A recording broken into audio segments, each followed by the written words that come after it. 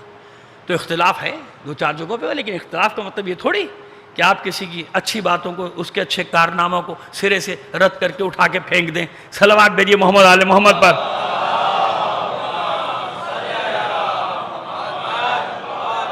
تو اس وقت تو یہ برے صغیر مشترکہ ہندوستان تھا نا. تو یہ مراجع کا اس لیے بتا رہا ہوں کہ ہر دور میں انہوں نے نظر رکھی, سرپرستی کی, سارے علوم کی سرپرستی کی. جیسے آج ہمارا مرجع تقلید, جتنے بھی مرجع, ایک نہیں, رہبر معظم ہو یا آیت اللہ العظمیٰ آغا سیستانی ہو, سب کا ایک ہی, اور انہوں نے تو حکم دیا. آغا سیستانی کے پاس جو کیا حکم دیا کہ جاؤ کالج بناؤ, جدید تعلیم دو, انجینئر بناؤ, ڈاکٹر بناؤ. ضرورت ہے مومنین کو اس بات کی, مسلمانوں کو ضرورت ہے. کوئی میری طرف سے پوری اجازت ہے جاؤ بناؤ, یہ سب نہیں بتاتا کوئی کہ مراجع کس طرح سے حکم دے رہے ہیں جدید تعلیم کی. یہ نہیں بتاتے کہ قم میں, مشہد میں جتنی بڑی یونیورسٹیاں ہیں وہ مراجع کے حکم سے بنی ہیں, مراجع نے بنوائے. شیخ مفید یونیورسٹی ہو, دانشگاہ امام صادق ہو, دانشگاہ یعنی یونیورسٹی, دانشگاہ شیخ صدوق ہو, جتنے بڑے بڑے ہاسپٹلز, 1,000 بیڈ کے ہاسپٹل, 1,000 بیڈ کے, کس نے بنائے؟ بیمارستان گل پائیگانی, آیت اللہ گل پائیگانی بنوا رہے ہیں. وہ نیکوکار ایک اور مرجع بنوا رہے ہیں, آگے مرشی بنوا رہے ہیں. مراجع کے حکم سے یہ سب کام ہو رہا ہے. آپ نے سمجھا کہ وہ گھر میں بیٹھے ہوئے اور بس خمس آ رہا ہے, خمس لے رہے ہیں, خمس کھا رہے ہیں. ان کے رہنے سہن کا انداز نہیں دیکھا تم نے؟ دیکھا نہیں وہ کس طرح سے رہتے ہیں, کن پتری پتری گلیوں میں رہتے ہیں جہاں گاڑی تو جا ہی نہیں سکتی. پوپ بھی آئے تو بیچارے کو پیدل ہی جانا پڑا. اگر پوپ کے ساتھ کرسی پہ بیٹھے نظر آئے, بینچ پہ, تو کیوں؟ مہمان کے احترام میں. وہ بیٹھ نہیں سکتا تھا نا زمین پہ. آپ نے دیکھا ہے نا ان کے گھٹنوں میں تکلیف تھی, جب پوپ آئے تو ان کے گھٹنوں میں تکلیف تھی, نہیں بیٹھ سکتے.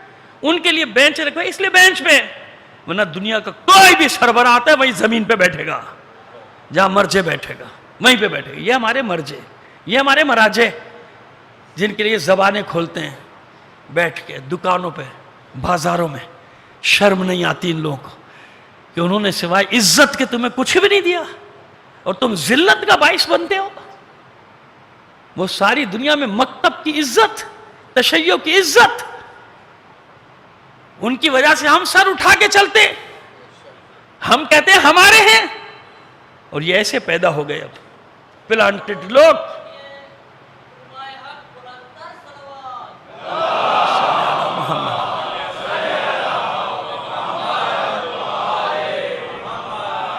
وہ لوگ پوری زندگی صرف آپ کے لیے سوچ رہے ہیں, آپ کے لیے. اب بھی آپ کو نہیں معلوم, پھر اشارہ کر رہا ہوں, جہاں مجلس شروع کی تھی وہیں پہ ختم کرنا چاہ رہا ہوں. آپ کو نہیں معلوم, جلد بازی نہ کرو, جلد بازی نہ کرو. کوئی بھی حکم لگانے سے پہلے کہیں کچھ واقعات ہو تو صبر کر لو, دیکھو کیا ہوا. نہیں معلوم کہ آپ سے زیادہ ان کو فکر تھی اور ہے. آپ تو خالی خبریں پڑھ رہے ہیں, دیکھ رہے ہیں, وہ مہینوں سے اس پہ کام کر رہے تھے. ممکن ہے کہ انہوں نے کچھ لوگوں کو ذمہ داریاں سونپی ہوں. جاؤ, یہ وقت آنے والا ہے, وہاں جاؤ, پہلے سے معاملات کو طے کرو. ایسا نہ ہو کہ دوبارہ نقصان اٹھانا پڑے مومنین کو بڑا. سمجھ رہے ہیں آپ؟ وہ ہر جگہ دیکھ رہے ہیں, وہ ہر جگہ سمجھ رہے ہیں, اور یہ یہاں پہ شروع ہو جائیں گے بغیر سوچے سمجھے. سارے زبان مل گئی ہے 2 انچ کی, اسی طرح ہلانے کو. سوچو سمجھو, ٹھہرو, دیکھو بھی کیا ہوتا ہے, کیا نکلتا ہے.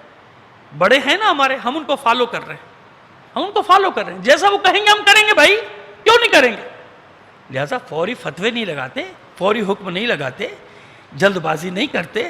انشاءاللہ اللہ کی ذات سے امید رکھو, سب اچھا ہوگا.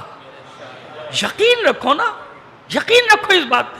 ہمیں تو یقین ہے, 40 سال ہو گئے ان مسائل کو دیکھتے ہوئے, انہی میں پل کر جوان ہوئے, اب بڑھاپے کی طرف جا رہے ہیں. ہمیں کبھی مایوسی نہیں ہوئی, کیونکہ ایک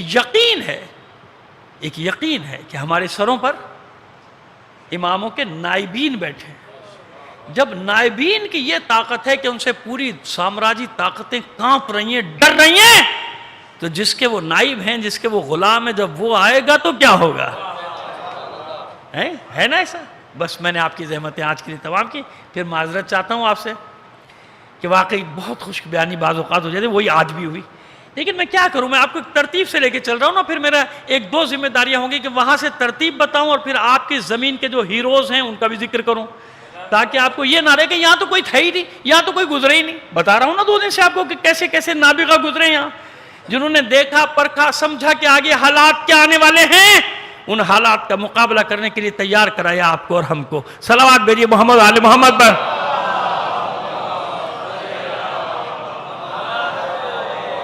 بس ہر زمانے کے تقاضے اس کے تحت چلنا پڑتا ہے نا. چوتھے امام 35 سال خون کے آنسو روتے رہے. بیٹھ جاؤ بیٹا, وہاں بیٹھ جاؤ. 35 سال خون کے آنسو روتا رہا میرا امام. بیٹا بیٹھ جاؤ, وہاں کہہ رہا ہوں نا, لے کے بیٹھ جاؤ. 35 سال خون کے آنسو روتا رہا. کیوں؟ مدرسہ کیوں نہیں بنایا؟ یونیورسٹی کیوں نہیں بنائی؟ نہیں بن سکتی نا. ارے وہ تو وہ زمانہ ہے کہ کوئی مسئلہ بھی پوچھنے آتا ہے تو اسی کو غائب کر دیا جاتا ہے, مسنگ پرسن, لاپتہ. یہ آج کا کیس نہیں ہے, یہ ہمیشہ کا ہے. امام تو کچھ نہیں کر سکتے تھے, حکم تھا کہ امام کو مت چھیڑنا. جو ملنے جاتے تھے جب باہر نکلتے تھے تو غائب, یا ان کی لاش ملتی تھی یا بیچارے 14 سال بعد, 20 سال بعد, 30 سال بعد آتے تھے. ایک ہی کہانی. سڑکیں بدلی ہیں, بلڈنگ بدلی ہے, نام بدلے ہیں, کردار تھوڑی بدلے.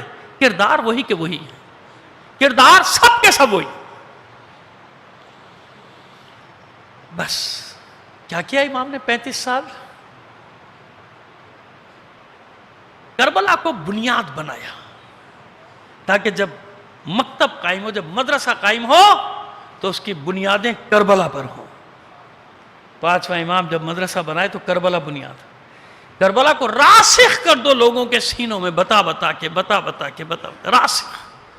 راسخ کر دو. اچھا یہ بتائیے, امام ایک مسئلہ بیان کر رہے ہیں, 20 آدمیوں نے سنا. تقیہ کا زمانہ, 20 آدمی چلے گئے. انصاف سے بتاؤ, جب وہ سینہ بسینہ نقل کریں گے جملے بدلیں گے کہ نہیں؟ الفاظ بدلیں گے کہ نہیں؟ وہ کہتا روایت یہ صحیح ہے کہ یہ صحیح ہے, حدیث کتاب میں یہ لفظ یہاں آیا, وہاں تو وہ جو وہ نقل ہے اس میں نہیں. خدا کے بندو, انصاف سے کام لو.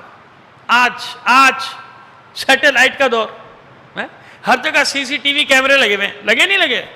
کوئی ایک حادثہ ہو جائے, دیکھ لو 20 چینل سب الگ الگ دے رہے ہوں گے. اب سمجھ میں نہیں آتا آدمی کو ہوا کیا بھائی, اصل واقعہ کیا ہو. جب آج یہ حال ہے کہ صحیح بات نہیں پہنچ رہی آپ کو, حالانکہ کتنا جدید ترین زمانہ ہے کہ نہیں ہے. دکھا بھی رہے ٹی وی پہ کہ مارا ہے گاڑی سے, عدالت کہہ رہی ہے بے گناہ. ثابت ہی نہیں ہوا بھائی, ثابت نہیں ہوا. سلام ہو, ایسی شاندار عدالت ہے. ان کو ایسی دلیل چاہیے کہ جس میں ذرا سی بھی گنجائش. تعریف کر رہا ہوں بھائی, توہین عدالت نہیں کر رہا. ایسے دنیا میں کہیں بھی جج نہیں ہے ماشاءاللہ ماشاءاللہ. کہتے اس پہ بھی تسلی نہیں ہوئی. جب تک پوری تسلی نہ ہو کہ اتر کے ہاتھ سے نہیں مارا, گاڑی نہیں چڑھا, سزا تو نہیں ہو سکتی. گاڑی سے کچل دیا, پتہ نہیں یہ CCTV میں اس کا چہرہ بدل دیا ہو. اچھا نا بھائی, انصاف سے کام لینا ہے ماشاءاللہ.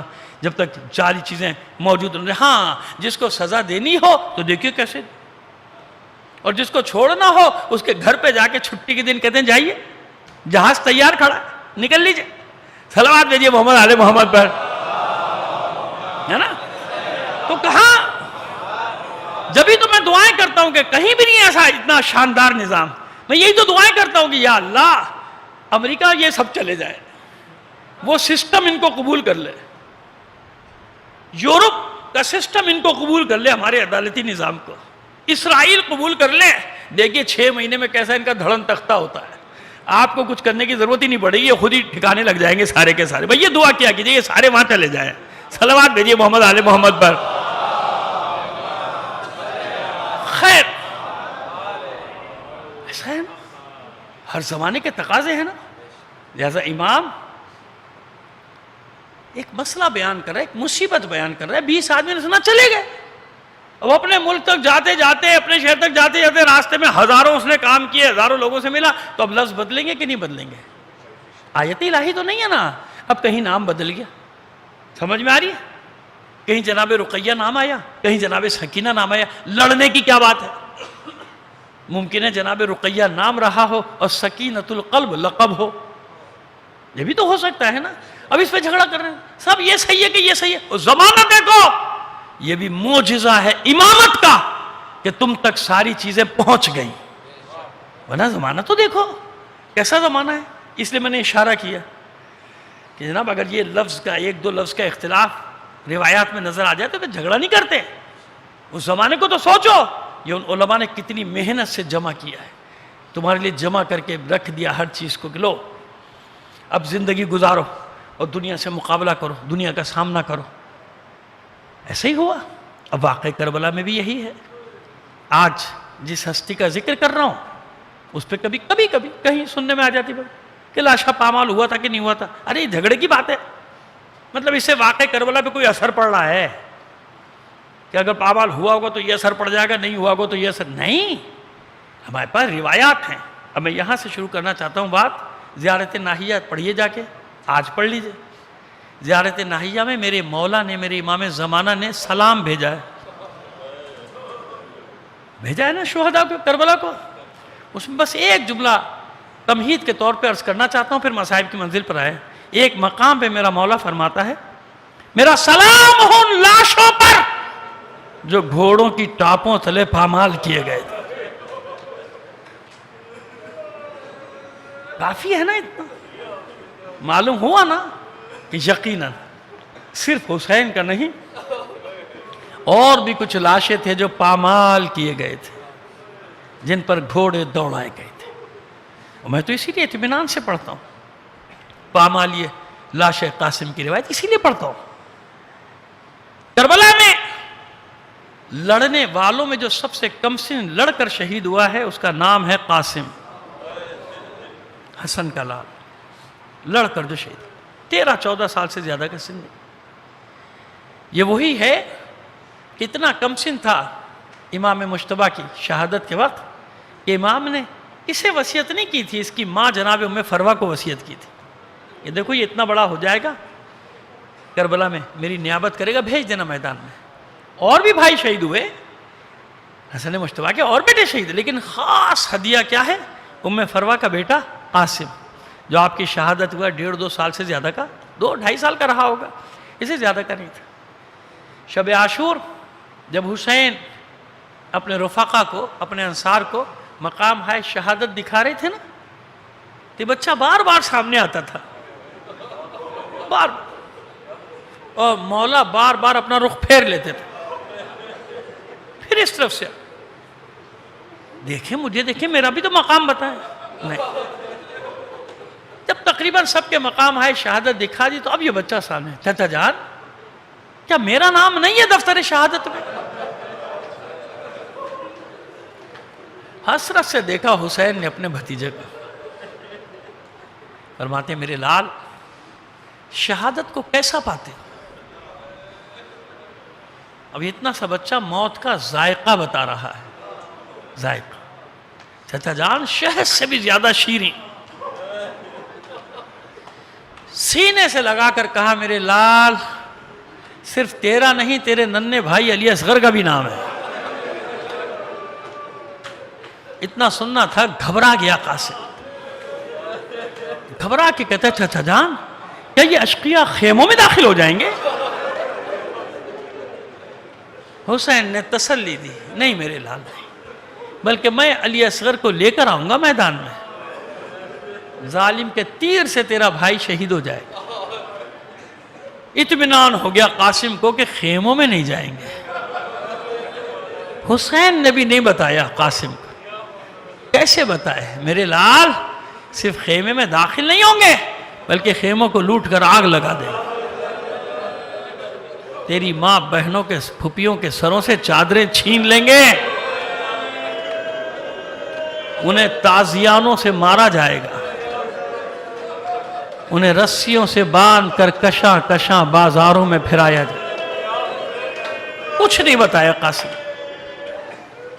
رات کے ایک پہر ماں نے قاسم کو طلب کر کے کہا تھا میرے لال دیکھ تیرے بابا ہوتے نا تو وہ اپنی ذمہ داری پوری کرتے. مجھ دکھیاری کے پاس بیوہ کے پاس کچھ بھی نہیں سوائے تیرے.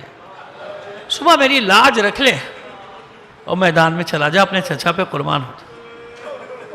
قاسم کہتے ہیں مادر گرامی چچا عباس کا شاگرد ہوں صبح تو ہونے دیجئے. صبح ہوئی. بار بار قاسم جاتے تھے مگر اجازت نہیں ملتی تھی. ظہر کا ہنگام تھا. جب روتے ہوئے مادر گرامی کی خدمت میں آئے ماں نے سینے سے لگا کیا میرے لال گریا کیوں کرتا ہے؟ کہ مادر گرامی اتنی بار جا چکا ہوں مگر چچا جان مجھے اجازت نہیں دیتے میدان میں نہیں جانے دیتے. تسلی دی. نہیں میرے لال تجھے اجازت ملے گی تو جائے گا میدان میں. کہتے ہیں کہ بازو پہ لگا ہوا تعویذ کھول کر دیا. بیٹا یہ تیرے بابا نے آج ہی کے دن کے لیے وصیت لکھی تھی. جا یہ لے جا اپنے چچا حسین کی خدمت میں تجھے اجازت ضرور ملے گی. قاسم نے بابا کی تحریر کو دیکھا سر پہ رکھ کے دوڑا. چچا جان یہ میرے بابا کا خط آپ کے نام. حسین نے بھائی کی تحریر کو دیکھا آنکھوں سے لگایا وہ سے مضمون پڑھا آنکھوں سے آنسو جاری ہو. یہی تو لکھا ہے اے میرے بھائی حسین قاسم کو روکنا نہیں. یہ میرا خاص ہدیہ ہے اس کو میدان میں جانے دینا. دیر تک گلے سے لگا کے روتے رہے قاسم. کہتے ہیں کہ اپنے ہاتھ سے سجایا اپنے ہاتھ سے دوش پہ ابا ڈالی کمر میں شمشیر کو حمائل کیا صافہ باندھا پٹکا باندھ کے پھر امامہ سر پہ رکھا. شہزادہ لگ رہا تھا قاسم شہزادہ لگ رہا تھا. اور جب خیمے سے نکلا ہے نا مبہوت ہو گئی تھی سب مبہوت ہو گئے تھے. آنکھیں خیرہ ہو گئی تھی حسن کے محلقہ کو دیکھ کے حسن کے لخت جگر قاسم کو دیکھ کے ایسا حسین چہرہ. تب بتائیے جس کو دیکھ کر دشمنوں کی نگاہیں خیرہ ہو جائیں ماں کے لیے وہ کیسا ہوگا. روتے روتے حسین نے قاسم کو سوار کرایا. معبود دیکھ رہا ہے نا اپنے جگر کے ٹکڑوں کو کس طرح میدان میں بھیج رہا ہوں.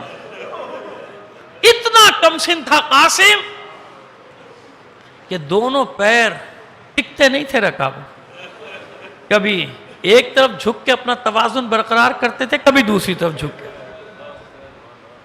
عباس نے بھی دیکھا بڑی حسرت سے دیکھا. نمی ہے آنکھوں میں عباس کے. قاسم بیٹا دھیان سے لڑنا ہے. مسکرا کے کہتا ہے چچا جان بس آپ میری جنگ دیکھیے گا. میں نے پڑھا ہے عزاداروں میں نے پڑھا ہے تو آپ کو سنا رہا ہوں. حسین عباس علی اکبر تینوں ایک بلند مقام پہ کھڑے ہو گئے تھے قاسم کی حوصلہ افزائی کرنے کے لیے.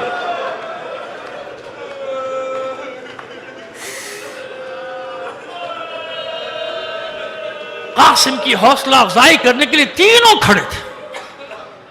قاسم نے تعارف کرایا سنو جس نے میرے بابا کو جنگ کرتے نہیں دیکھا آؤ دیکھو. میرے بابا پہ جنگ سے جی چھڑانے کا الزام لگانے والوں آؤ میرے مقابلے پہ. میری جنگ کو دیکھو اور سمجھ لو کہ میرا بابا کیسا شہسوار تھا. میرا بابا کیسا شہسوار تھا. قاسم کے تیور دیکھے. پسر سعد نے اپنے لشکر کے سب سے مشہور پہلوان ارزق کو حکم دیا جا اس ہاشمی جوان کا سر کاٹ کے لا.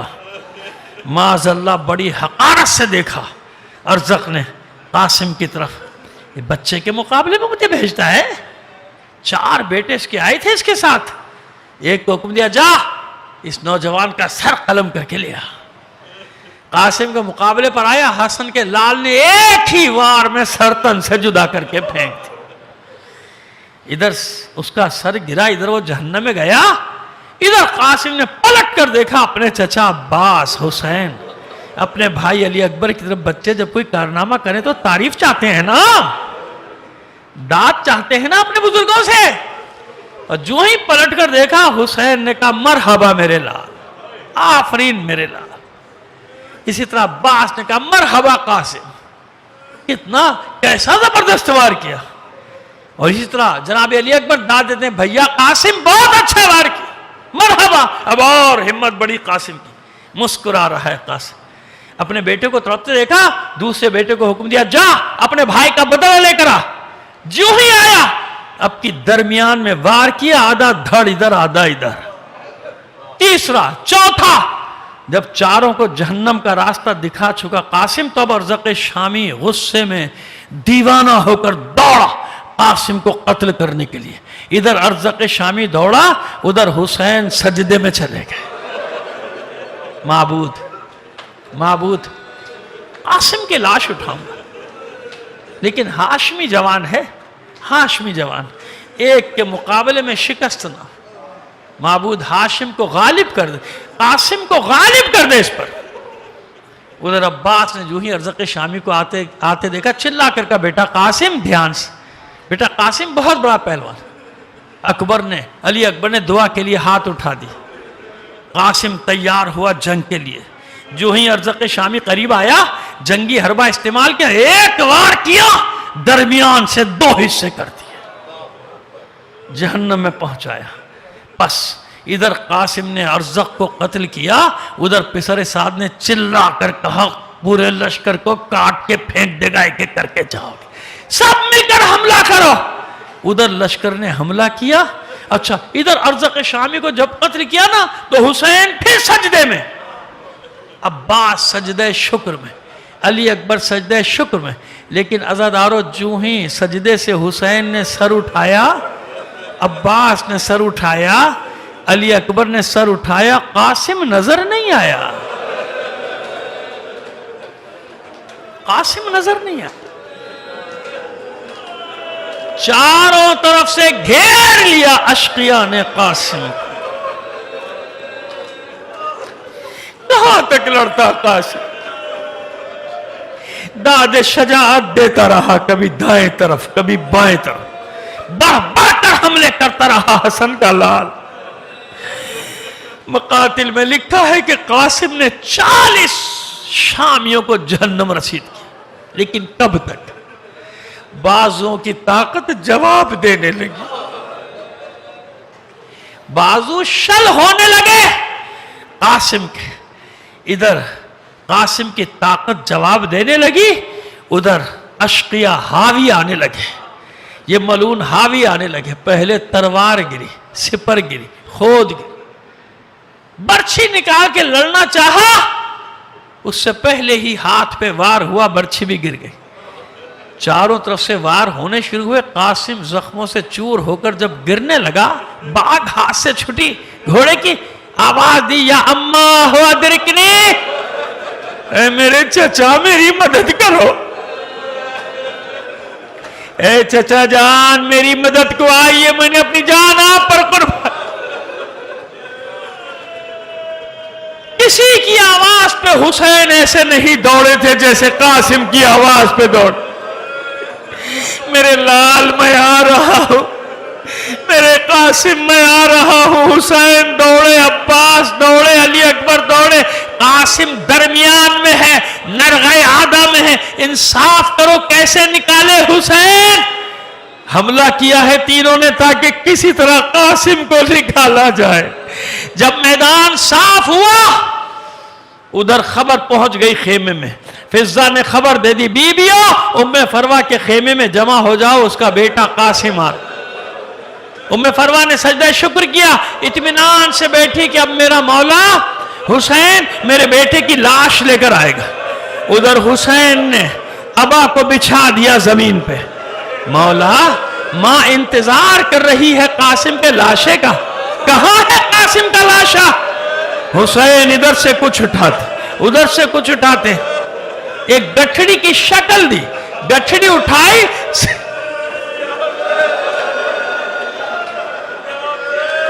سینے سے لگا, گٹھڑی سینے سے لگا لی. مولا قاسم کا لاشا کہاں ہے؟ ماں انتظار کر رہی ہے. در خیمہ پہ پہنچے, آواز دی, انتظام کیا گیا خیمے میں.